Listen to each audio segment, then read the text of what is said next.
Hello friends, C plus plus language सीखने की इस सीरीज में आज हम देख रहे हैं हमारा लेक्चर 28 जिसमें हम सीखेंगे डायनेमिक कंस्ट्रक्टर इन सी प्लस प्लस।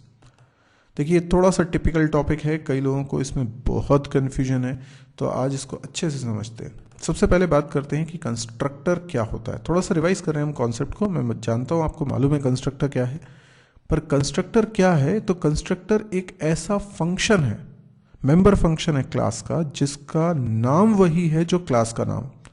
अब रिवाइज कर ही रहे हैं तो प्रोग्रामिंग के थ्रू थोड़ा सा रिवीजन करें। तो मान लीजिए मैं एक प्रोग्राम यहाँ पर बनाता हूँ, ये मैं कोड ब्लॉक्स में कोडिंग कर रहा हूँ। ये एक एम्प्टी फाइल ले ली है, मैं इस फाइल को सबसे पहले तो सेव करना चाहूँगा।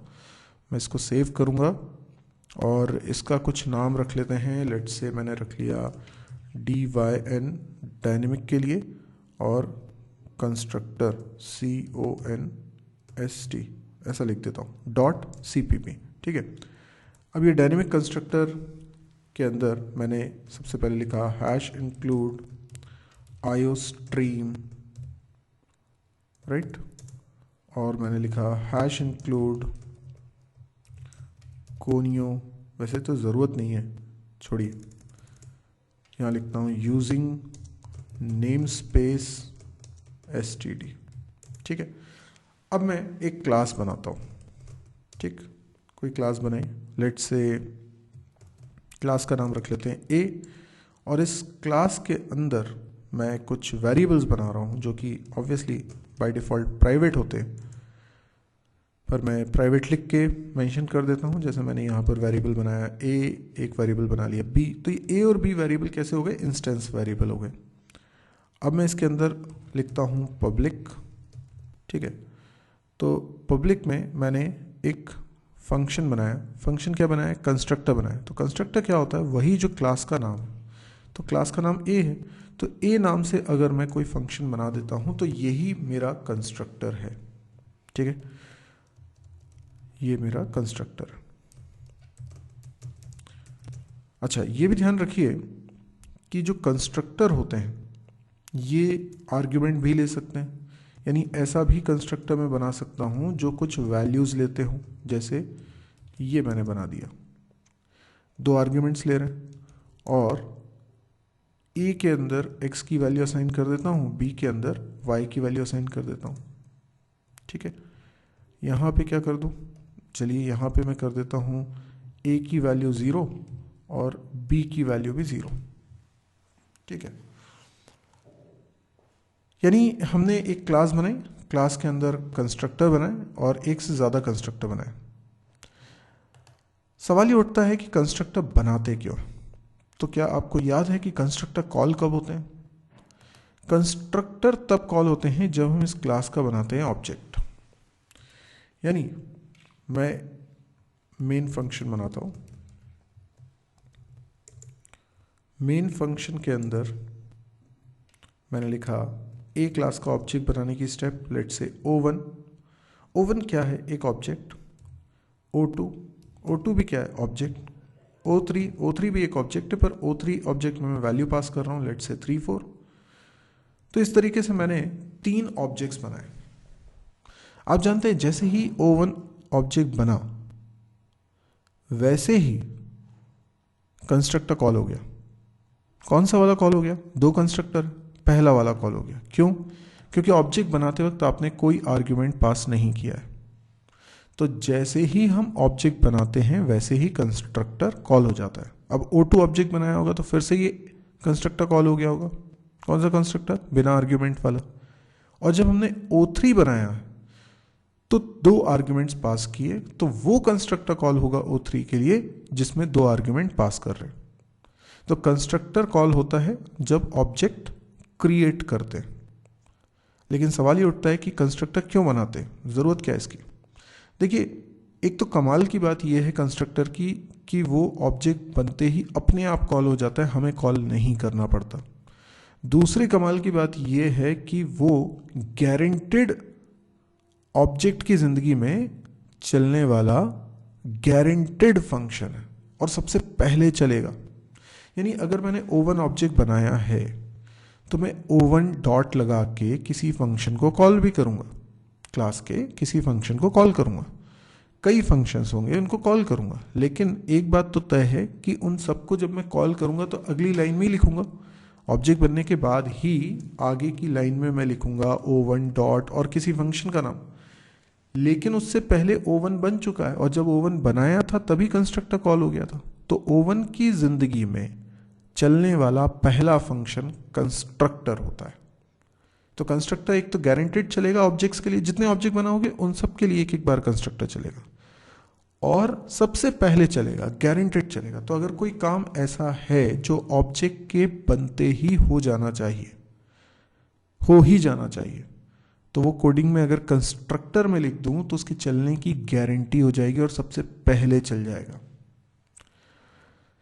तो इसीलिए हम कंस्ट्रक्टर बनाते हैं। लेकिन कंस्ट्रक्टर का मेन काम क्या है? कंस्ट्रक्टर का मेन काम है ऑब्जेक्ट को ऑब्जेक्ट बनाना। अच्छा, ऑब्जेक्ट को ऑब्जेक्ट बनाना, ये तो बड़ा कंफ्यूजिंग स्टेटमेंट नहीं। जैसे हम बोलते हैं, आपसे किसी ने कभी ना कभी तो बोला होगा कि यार इंसान बनो। कई बार हमारे बड़े बुजुर्ग लोग बोल देते हैं, अरे इंसान बनो। अरे इंसान बनो का मतलब क्या है? क्या हम इंसान नहीं है? नहीं, वो लोग ये कहना चाहते हैं कि आपके अंदर इंसान के कोई कैरेक्टर दिखाई नहीं दे रहे, थोड़ा अपने अंदर इंसान वाले कैरेक्टर लाओ, थोड़ी सभ्यता लाओ, तो हम बोलते हैं इंसान बनो। तो एक होता है शारीरिक रूप से हम इंसान हैं, दूसरा होता है कि हमारे कैरेक्टरिस्टिक्स ऐसे हैं जिससे कि हम इंसान लगते हैं। वैसे ही C++ की नज़र में ऑब्जेक्ट क्या है? ऑब्जेक्ट मतलब एक मेमोरी ब्लॉक, जैसे कि एक बड़ा सा वेरिएबल जिसके अंदर कई सारे वेरिएबल्स हैं। तो O1, O2, O3 हमने बनाए मेन फंक्शन में, तो हमें लगा कि हमने ऑब्जेक्ट बना लिए। C++ की नज़र के हिसाब से देखें तो हाँ, ऑब्जेक्ट बना लिए, मेमोरी मिल गई उनको। लेकिन उप्स क्या कहती है कि इनको ऑब्जेक्ट तभी माना जाएगा जब ये किसी को रिप्रेजेंट करेंगे। जैसे मान लीजिए मैंने स्टूडेंट नाम की क्लास बनाई और स्टूडेंट क्लास का एक ऑब्जेक्ट बनाया S1, स्टूडेंट S1। अब ये जो S1 है ये एक ऑब्जेक्ट है C++ की नज़र में, मेमोरी ब्लॉक होगा, उसके अंदर कई सारे वेरिएबल्स होंगे जिसमें डेटा रखा जाएगा, ठीक है। लेकिन क्या S1 अभी किसी एक्चुअल स्टूडेंट को रिप्रेजेंट कर रहा है? नहीं कर रहा। तो फिर उप्स की नज़र में अभी ये ऑब्जेक्ट तैयार हुआ नहीं है। कब तैयार होगा? जब इस S1 के अंदर किसी एक्चुअल स्टूडेंट की इंफॉर्मेशन फीड की जाएगी। यानी S1 के अंदर मैं किसी स्टूडेंट का नाम रख दूं, उसकी एज रख दूं, उसका फ़ोन नंबर रख दूं, उसका रोल नंबर रख दूं, तो ये जो S1 के अंदर वैल्यूज गई, इनके कारण S1 किसी को कर पा रहा होगा रिप्रेजेंट। तो हम ऐसा बोले कि S1 के जो मेंबर वेरिएबल्स हैं उनको इनिशियलाइज करेंगे अगर प्रॉपर वैल्यू से, तो S1 किसी को रिप्रेजेंट करेगा। अब ये इनिशियलाइजेशन का काम किसी भी दूसरे काम से पहले होना चाहिए। क्यों? क्योंकि जब तक ऑब्जेक्ट किसी एक्चुअल चीज को रिप्रेजेंट ही नहीं करेगा, काम आगे बढ़ाने का मतलब क्या है?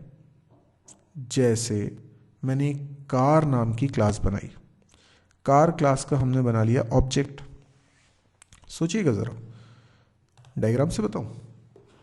मान लीजिए मैंने एक कार क्लास का ऑब्जेक्ट बनाया C1, तो ऑब्जेक्ट तो मेमोरी ब्लॉक है, ठीक है, बन गया, पर ये किसी कार को रिप्रेजेंट नहीं कर रहा। अब जो एक्चुअल कार है उसको रिप्रेजेंट करने के लिए मुझे क्या चाहिए कि जो कार की इंफॉर्मेशंस हैं वो इंफॉर्मेशन इसमें रखूं, ठीक है। तो कुछ वेरिएबल होंगे, जैसे इसमें गियर है तो गियर वेरिएबल होगा, इसके अंदर एक्सीलेटर वेरिएबल होगा, इंजन वेरिएबल होगा, और भी कई सारे वेरिएबल्स होंगे जिनकी हमें ज़रूरत है। तो जब मैं इसकी इंफॉर्मेशन इसमें रख दूंगा तब जाके ये C1 इस कार को रिप्रेजेंट करेगा। और भी कई सारे काम है, जैसे मैं लिखना चाहता हूँ गियर चेंज करना है, तो मैं एक फंक्शन होगा कार क्लास में, उसको कॉल करता हूँ, क्या नाम रख लूँ उसका? Shift gear. अब शिफ्ट गियर को अगर मैं कॉल कर रहा हूँ, आप मुझे बताइए, गियर नाम के वेरिएबल में अगर कुछ वैलिड वैल्यू होगी तो तभी तो उसको चेंज करेगा नहीं फंक्शन। मतलब गियर, शिफ्ट गियर फंक्शन करेगा क्या? गियर की वैल्यू को चेंज करेगा। अब जब C1 किसी कार को ही रिप्रेजेंट नहीं करेगा तो शिफ्ट गियर के चलने का क्या मतलब है? कोई मतलब ही नहीं। पहले C1 किसी कार को रिप्रेजेंट तो करे। तो यस, C1 कार को रिप्रेजेंट करे पहले, ये जरूरी है। तो C1 कार को रिप्रेजेंट तब करेगा जब कार की इंफॉर्मेशन C1 में आएगी, और C1 में इंफॉर्मेशन लाए बिना C1 कार को रिप्रेजेंट नहीं करेगा। तो कोई भी काम जैसे कि शिफ्ट गियर, कोई भी फंक्शन C1 के लिए कॉल ना हो जब तक कि C1 में प्रॉपर वैल्यूज ना आ जाए, और वो सबसे पहले ही हो जाना चाहिए। C1 में वैल्यू आने वाला काम सबसे पहले हो जाना चाहिए। तो क्यों ना ये काम कंस्ट्रक्टर से करा ले। तो गारंटेड C1 किसी कार को रिप्रेजेंट करने लगेगा, तो बाकी के फंक्शन चलना गलत नहीं होगा। तो ये गलती ना हो इसके लिए कंस्ट्रक्टर की व्यवस्था की गई।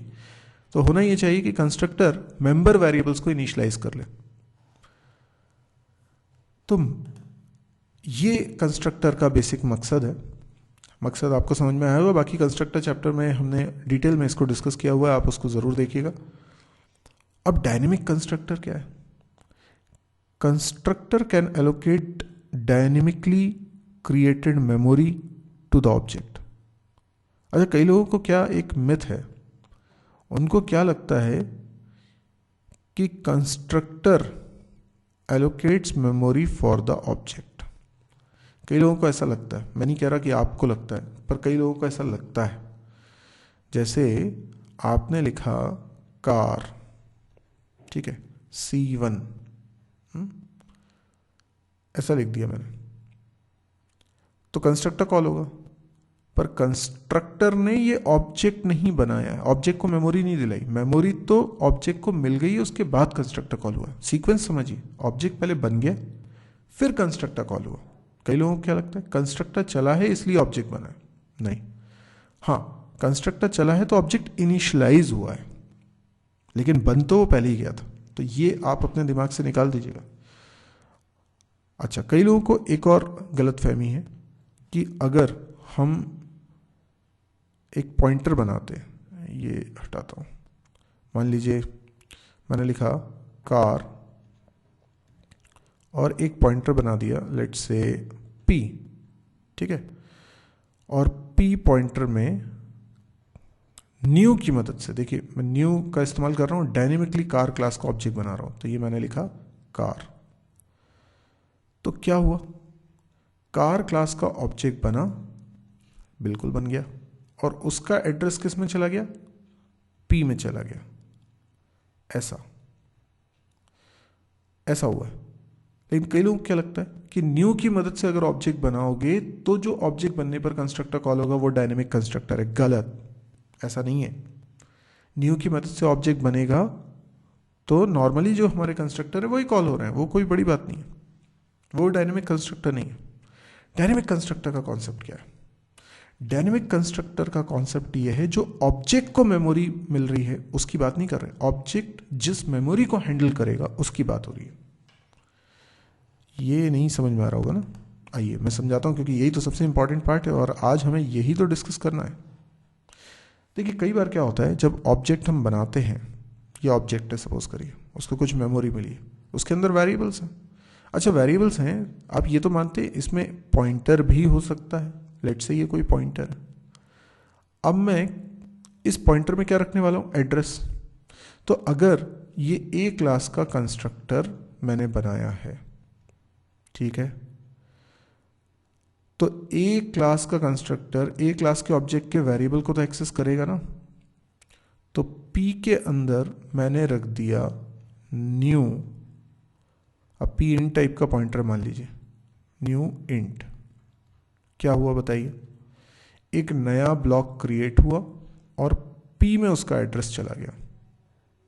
तो ये जो ऑब्जेक्ट बनाया ना हमने, O1 सपोज करिए ए क्लास का, ये ऑब्जेक्ट के अंदर मान लो अगर पॉइंटर है तो उस पॉइंटर को इनिशियलाइज करने का मतलब है कोई मेमोरी एड्रेस उसमें रखना। अब मेमोरी एड्रेस कैसे रख रहा हूँ, एक नया मेमोरी ब्लॉक बनाता हूँ और उसका एड्रेस रखता हूँ। यानी जब इस ऑब्जेक्ट के लिए O1 के लिए कंस्ट्रक्टर चलेगा तो ये नया मेमोरी ब्लॉक बनेगा और उसका एड्रेस ऑब्जेक्ट के अंदर बैठे पॉइंटर में आएगा। अब मैं स्टार P लिखकर इस वेरिएबल को रिप्रेजेंट कर सकता हूं और इसमें जो चाहे वैल्यू रख सकता हूं। कंस्ट्रक्टर के द्वारा ऑब्जेक्ट के द्वारा हैंडल होने वाली मेमोरी का क्रिएशन करना डायनेमिकली ऐसा कंस्ट्रक्टर डायनेमिक कंस्ट्रक्टर कहलाता है। यानी डायनेमिक कंस्ट्रक्टर का जॉब क्या है? वो मेमोरी ब्लॉक क्रिएट करना जिसको ऑब्जेक्ट के मेंबर पॉइंट कर रहे हैं। ऑब्जेक्ट का कोई मेंबर पॉइंट करेगा। सोचिए ना, ऑब्जेक्ट ही वो जरिया है जिससे ये मेमोरी एक्सेस होगी। तो ऑब्जेक्ट की मेमोरी नहीं, ऑब्जेक्ट के लिए मेमोरी बनी है। तो ऑब्जेक्ट के लिए मेमोरी बनाने का काम इस डायनेमिक कंस्ट्रक्टर का है। मतलब कंस्ट्रक्टर तो वैसे ही है जैसा दिखता है, कंस्ट्रक्टर क्या कर रहा है उससे डिसाइड हुआ कि ये डायनेमिक कंस्ट्रक्टर है। आई होप आपको मेरी बात समझ में आई होगी। तो यहां पर कोडिंग में क्या कर रहे हैं?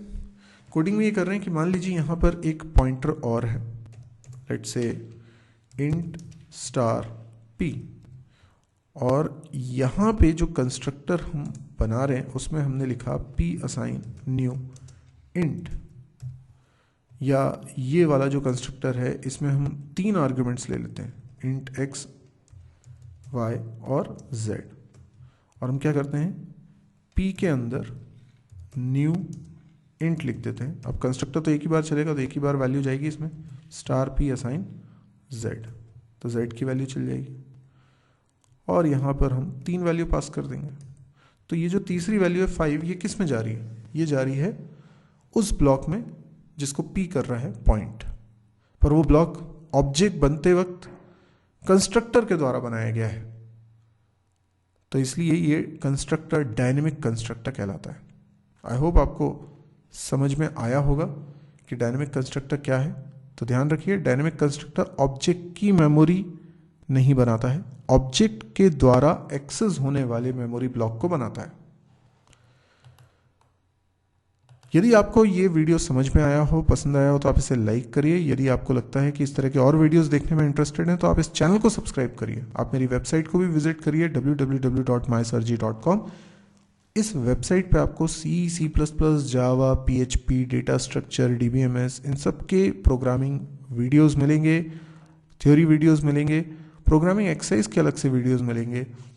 इस साइट पे आपको पता चलेगा मैंने लेटेस्ट वीडियो कौन से अपलोड करे हैं, कौन से वीडियोस में अपलोड करने वाला हूँ।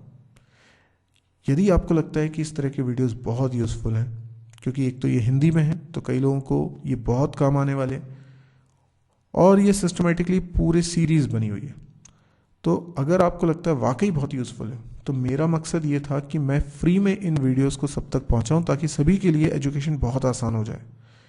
तो अगर आपको वाकई अच्छा लगा है तो आप मेरी इतनी हेल्प करिए कि इसको आगे शेयर करिए। आप अपने फेसबुक वॉल पे वीडियो को या मेरी वेबसाइट को शेयर करिए ताकि बहुत सारे लोगों तक ये वीडियोस पहुंच सके, तो ही मेरा मकसद पूरा होगा। Thank you.